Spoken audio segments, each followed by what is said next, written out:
Welcome to my channel 315. Join me today for my shoulder workout. This is my first exercise that I perform in my shoulder routine, the one arm dumbbell shoulder press.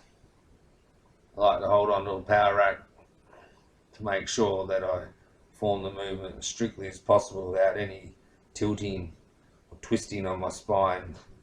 It's very easy to give yourself an injury when you're performing any overhead pressing movement.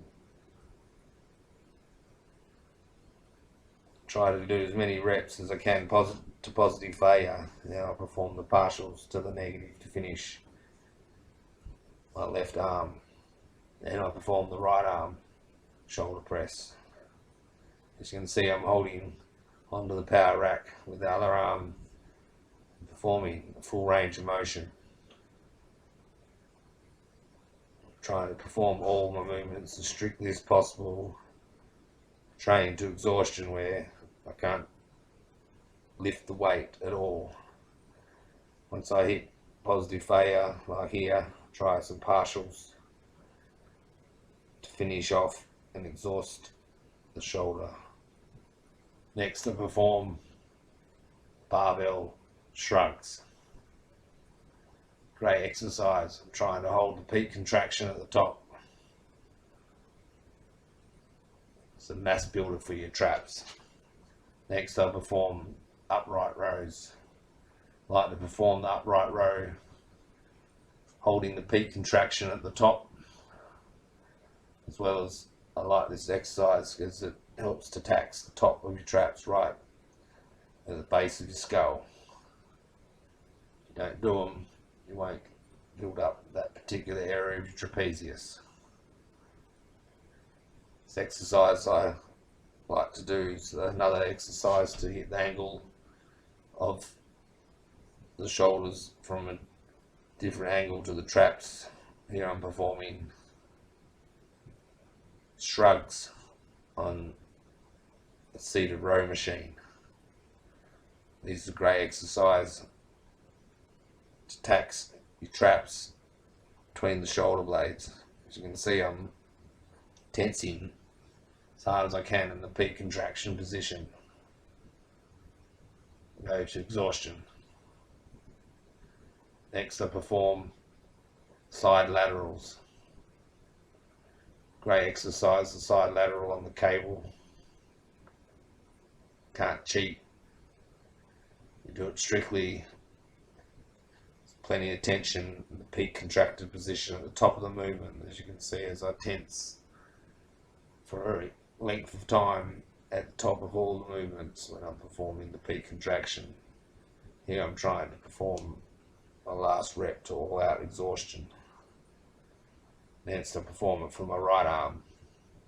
As you can see, I do the peak contraction, try to slowly lower the weight, try to explode the weight to get it to the top, but I won't cheat and try not to swing and throw the weight up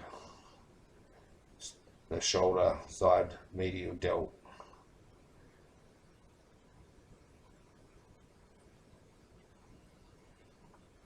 Great exercise, especially if you perform it strictly. You don't be a hero and do a lot of weight. To finish off my shoulders, I like to perform the rear delt machine, one arm at a time, emphasizing the peak contraction as you can see in this movement. It's a great movement in the machine. It's different from the dumbbells. Well, the stabilization is taken out and the machine helps. You just isolate your rear delt by taking out all you need to try to balance the weight that you might have to do when you're performing rear dumbbell laterals one arm at a time. As you can see, I like to hold the peak contraction. When I think I can't perform another positive rep, I try to hold it as long as I can to finish the set. And to complete a shoulder workout, trained various areas of the shoulder cap Here I'm performing some rotator cuff exercises to finish off. Try to perform peak contraction.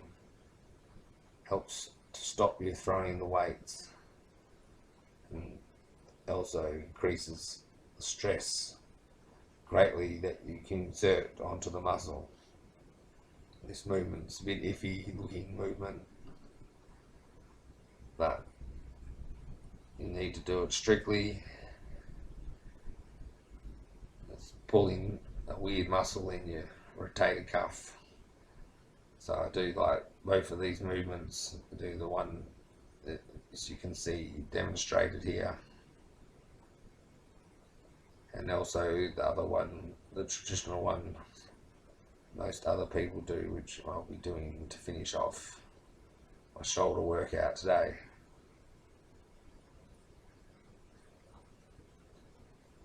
This is a must exercise to be training the rotator cuff. Very, very neglected body part. People train the lats and they train the traps and they think they're training the rhomboids, but I don't think they really are unless they're performing such movements as these for the rotator cuff. This is more traditional rotator cuff exercise. Performed this way. Not many people do the previous exercise demonstrated. As you can see, I'm trying to hold the peak contraction at the position which is away from the body and performed this way.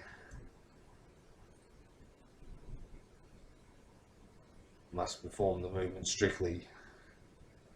There's not much point in doing it. And to finish off, my shoulders, perform the last movement, perform my shoulders. I only try to do the same sets demonstrated here as if you train to exhaustion using high intensity training methods.